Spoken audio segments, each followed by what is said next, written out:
Assalamualaikum warahmatullahi ta'ala wabarakatuh.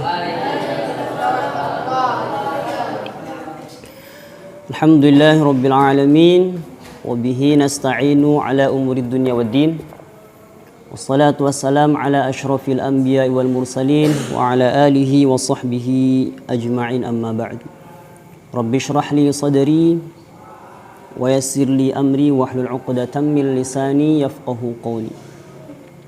Subhanaka la ilma lana illa ma 'allamtana innaka antal alimul hakim. Allahumma faqihna fid din wa 'allimna at-ta'wil wahdina ila sawa'is sabil. Alhamdulillah, pada malam ini, malam Selasa, kita secara konsisten istiqomah bisa melanjutkan kajian kita At-Tibyan, di mana ini adalah pertemuan yang ke-6. Alhamdulillah, tadi kita sudah mendengarkan penjelasan dari Ustaz Rifki Sururi tentang Al-Quran. Satu waktu insya Allah kita akan mendengarkan dari beliau hal-hal yang terkait dengan ulumul Quran insya Allah. Meskipun dalam kajian ini kita At-Tibyan, tapi satu waktu kita boleh meloncat atau break untuk ke kajian-kajian kitab lain.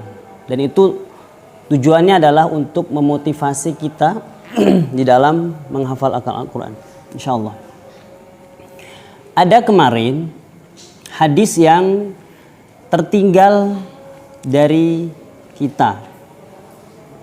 Jadi kita semua sudah memahami bahwa orang yang menghafalkan Al-Quran itu Allah berikan kemuliaan yang begitu tinggi. Allah berikan kemuliaan yang begitu agung kepada orang yang menghafalkan Al-Quran. Dalam bab kedua ini, Al-Imam An-Nawawi, pengarang kitab At-Tibyan, silakan, mengatakan, ketahuilah bahwa para ulama bersepakat bahwasanya membaca Al-Quran itu lebih mulia daripada membaca tasbih, wat tahlil dan tahlil dan selainnya daripada zikir-zikir lain. Dan hal ini telah banyak dalil-dalil dan hal-hal yang menunjukkan bahwasanya Al-Quran itu lebih afdal pembacaannya daripada zikir-zikir yang lain. Dalam satu riwayat, siapa yang membaca La ilaha illallah wahdahu la syarikalah lahul mulku wa lahul hamdu yuhyi wa yumit wa huwa ala kulli syai'in qadir 100 kali, maka dia akan terjaga daripada gangguan-gangguan makhluk terkutuk, setan akan terjaga. Nah, anjuran untuk membaca la ilaha illallah wahdahu la syarikalah 10 kali ketika sholat subuh, setelah sholat subuh, dan 10 kali setelah maghrib. Itu hadis Rasulullah di mana ada kebiasaan Nabi untuk membaca itu setiap maghrib dan subuh. Itulah yang menjadi dasar kita dalam membaca itu. Mudah-mudahan Allah dalam hadisnya apa? Orang yang baca itu pada subuh hari maka akan terjaga dari pagi sampai sore hari.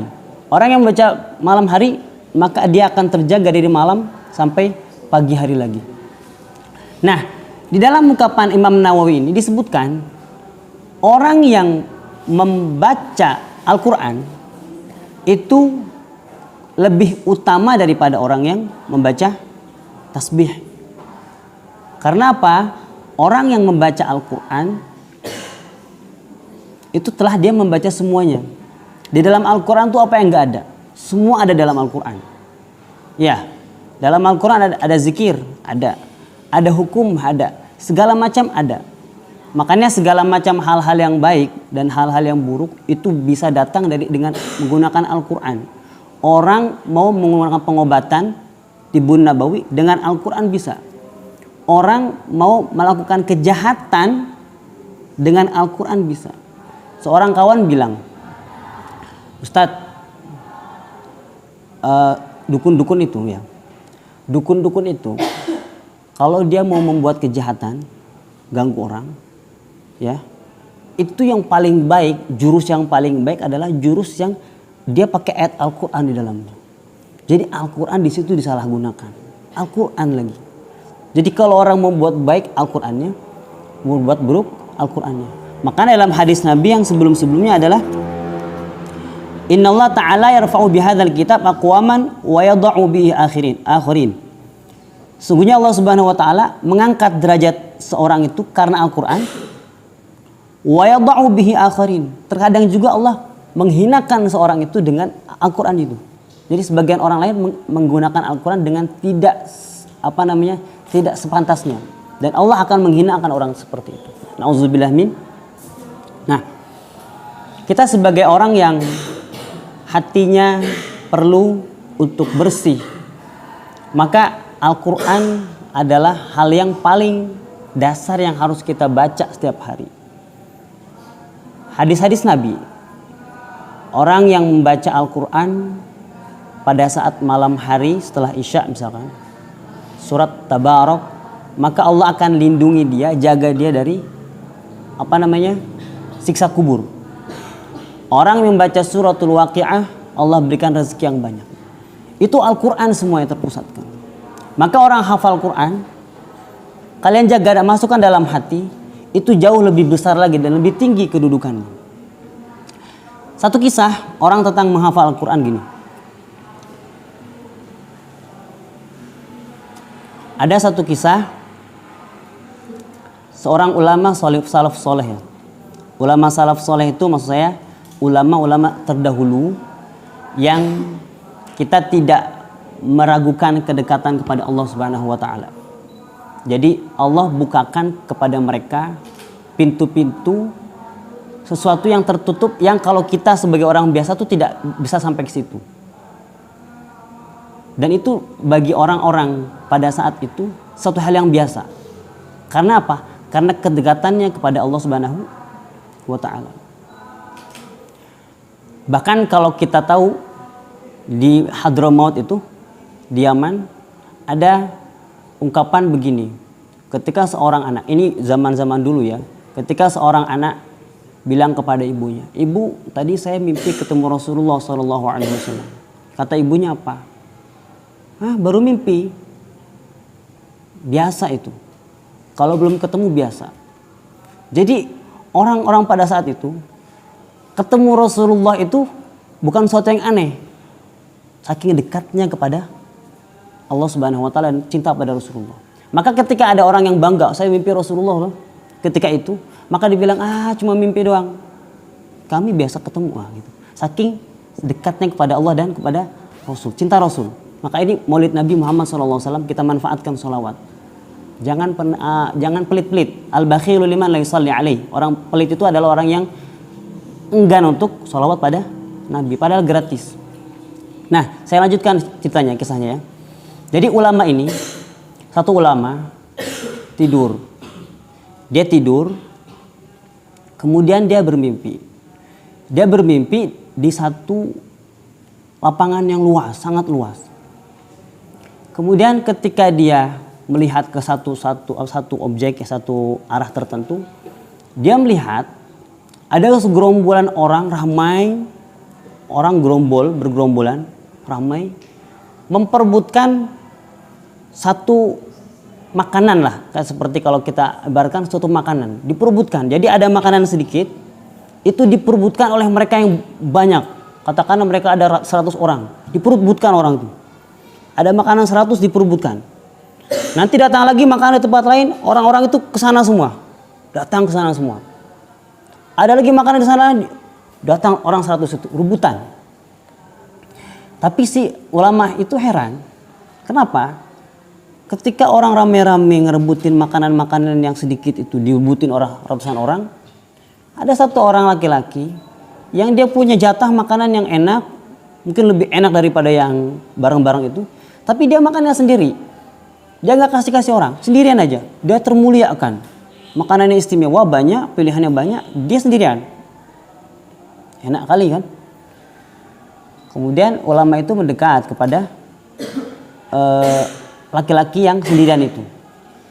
Dia tanya, "Ini sedang apa?" Katanya siapa namanya? Laki-laki itu, ini dalam alam mahsyar dia bilang. Alam yang setelah kehidupan. Terus apa yang mereka perebutkan itu apa? Yang mereka perebutkan itu hadiah-hadiah yang dibacakan oleh orang-orang yang masih hidup. Ketika ada orang sholat baca Al-Fatihah, ajma'in muslimin muslimat Al-Fatihah, warahmatullah Al-Fatihah, baca Al-Fatihah bersama-sama. Maka itu sampai kepada mereka. Pada malam Jumat baca Yasin kawan-kawan. Itu sampai kepada orang-orang yang meninggal. Muslimin muslimat dari zaman semua orang muslim yang sudah meninggal. Maka mereka dapat hadiah itu bareng-bareng. Lah kok bapakku nggak ikut itu, malah bapak dapat anak sendiri. Dia bilang, anak saya hafal Quran. Anak saya hafal Quran 30 juz. Jadi setiap hari dia baca Al-Quran 30 juz dan menghadiahkan Al-Quran itu, bacaan Al-Quran itu khusus buat saya seorang, sendirian. Jadi khusus buat saya aja. Anak bapak di mana? Anak saya di pasar ini, dia biasa jualan buah-buahan dan dia selalu sambil jualan tuh baca. Sampai dia selesai baca Al-Quran 30 juz, kira-kira ditutup lah tokonya itu, jualannya. Si ulama tuh bangun, kemudian sadar. Pagi harinya dia penasaran, pengen ketemu laki-laki itu, cari sama dia di pasar. Sampai dia nyari di pasar, orang jualan semua kan, namanya orang jualan rame kan, namanya pasar rame kan. Satu kali, ini mana orang yang lagi baca Al-Quran? Dia pikir ini orang semua pakai kaos biasa, semua kan, nggak ada yang namanya jualan kan biasa ya. Cuma dicari sama dia. Di satu arah dia lihat ada laki-laki yang dia sambil jualan melayani para pembeli. Kemudian ketika tidak ada pembeli, mulutnya tuh gerak-gerak sendiri. Wah, ini kayaknya lagi baca Quran ya. Dia dekati orang itu, laki-laki itu, tanya, "Assalamualaikum. Anda sedang jualan?" "Iya, saya jualan." "Terus kenapa mulut Anda kok gerak-gerak seperti itu?" "Saya ini sedang baca Al-Quran." "Anda hafal Quran?" "Ya, saya hafal Quran." "Lalu kenapa Anda baca itu tiap hari? Anda selalu baca terus? Saya lihat, perhatikan Anda kok baca terus. Tidak ada yang beli bacaan." "Saya hadiahkan bacaan saya ini untuk ayah saya yang sudah wafat beberapa tahun yang lalu." Akhirnya dengan kejujuran itu, si ulama pun akhirnya terus terang. "Saya cerita," kata ulama itu, "tadi malam saya tidur, kemudian saya mimpi. Saya bertemu dengan gini, bertemu dengan ayah kamu gini," ceritakan semuanya. "Jadi apa yang kamu baca 30 juz sehari itu sampai kepada ayah kamu, dan ayah kamu mulia di sana. Dia mendapatkan perlakuan istimewa di sana. Kaya di sana dia." Akhirnya terima kasih. Dia mendapat ilmu bahwasanya bacaan yang kita baca ini itu sampai kepada para orang-orang yang wafat. Makanya kalau kita baca ila hadratin Nabi SAW, ila muslimin muslimat wal mu'minat, itu sampai. Bacaan kita sampai ke sana. Jangan khawatir. Kita percaya itu. Nabi Muhammad SAW pun pernah satu ketika beliau lewat di satu kubur, kemudian beliau ambil pelepah kurma yang basah, tancapkan. Katanya ini dua orang yang sedang disiksa. Yang satu karena sering adu domba, yang satu karena kencing yang tidak bersih. Ditancapkan oleh Nabi satu pohon kurma yang basah sampai kering, ini akan akan orang itu berhenti disiksanya. Satu riwayat lain bahwasanya Rasulullah pernah juga singgah di makamnya Siti Khadijah, istri tercintanya. Apa yang dilakukan Nabi ketika itu? Jadi pada saat hidup Rasulullah itu kan mengalami banyak cobaan berat ya. Kemudian curhat sama istrinya. "Wah, saya pusing ini." Akhirnya Siti Khadijah bilang ke Rasulullah gini, "Satu waktu engkau akan menemukan kemenangan yang besar." Jadi Siti Khadijah bilang begitu. Nah, satu waktu Rasulullah lewat di makamnya Khadijah. Kemudian Rasulullah duduk di atas makamnya Khadijah. Kemudian sambil tersedih. Ini satu riwayat ya. Sedih, kemudian mengatakan, Sodakti.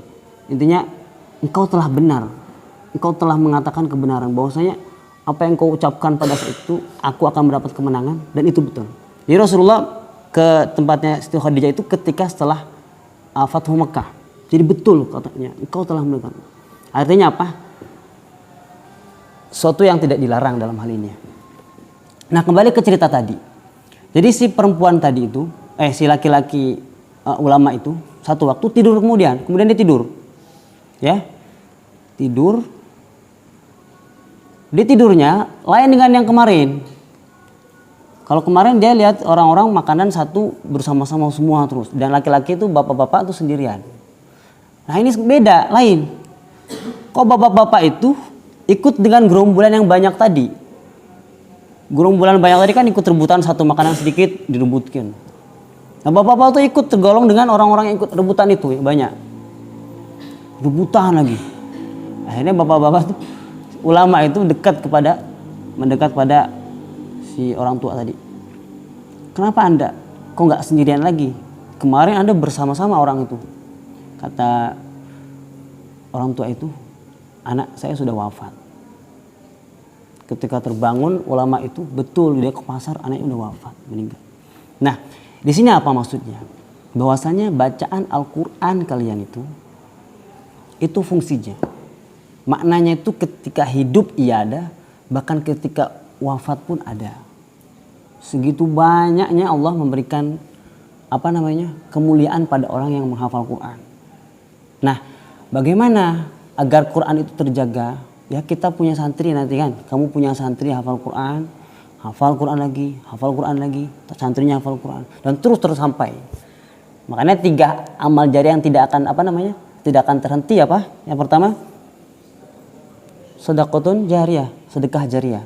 Kamu punya uang banyak, sedekah, lagi masjid kuta tuh, kamu sumbang 100 juta buat beli keramik. Setiap kali ada orang masuk sholat, kamu pahala besar. Ada yang baca Quran dalamnya, kamu pahala. Sambung terus. Meskipun sampai hari kiamat banyak orang sholat Jumat, sholat zuhur, itu sampai terus. Jariah, terus mengalir terus.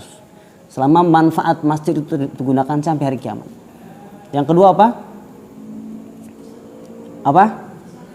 Waladun soleh.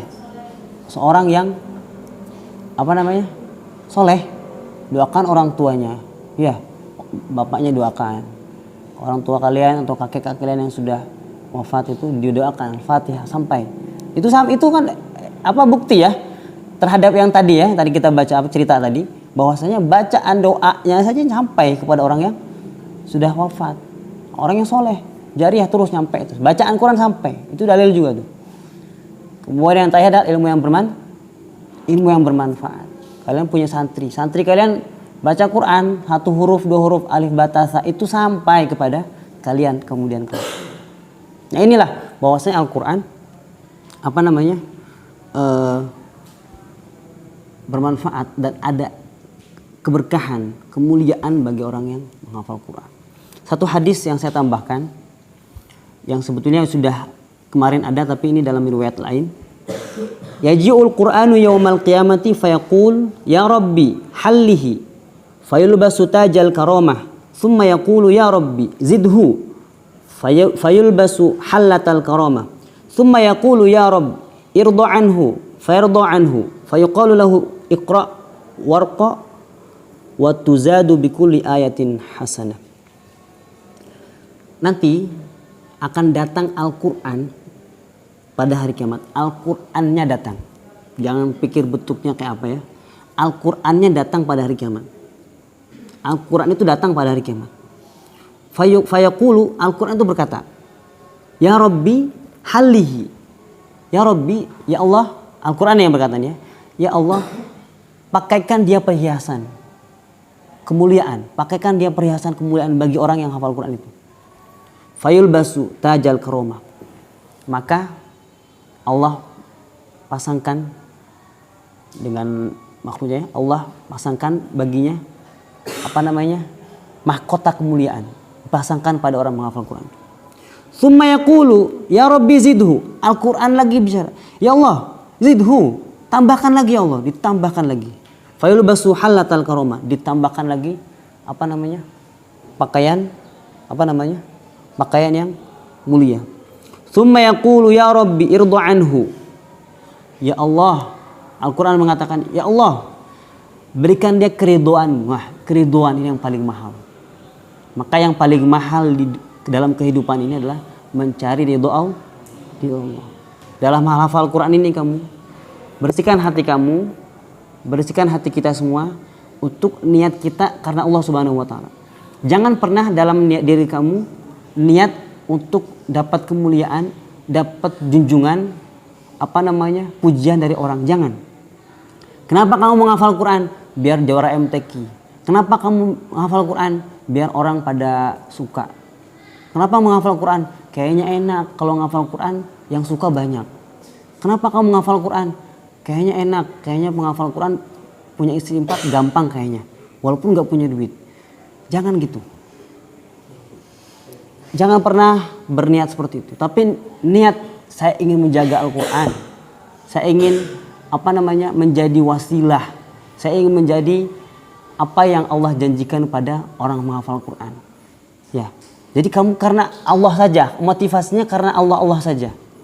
Bahwasanya kamu apa namanya, ingin motivasi lain itu sebagai motivasi pinggiran saja. Tapi utamanya itu adalah inti keridhaan Allah. Apapun di dunia ini jangan sampai kita lepas daripada niat untuk mencari doa di Allah. Fayardu anhu, maka Allah akan ridho kepada orang tersebut. Nah, inilah sekelumit yang bisa saya sampaikan. Kurang lebihnya mohon maaf. Assalamualaikum warahmatullahi taala wabarakatuh.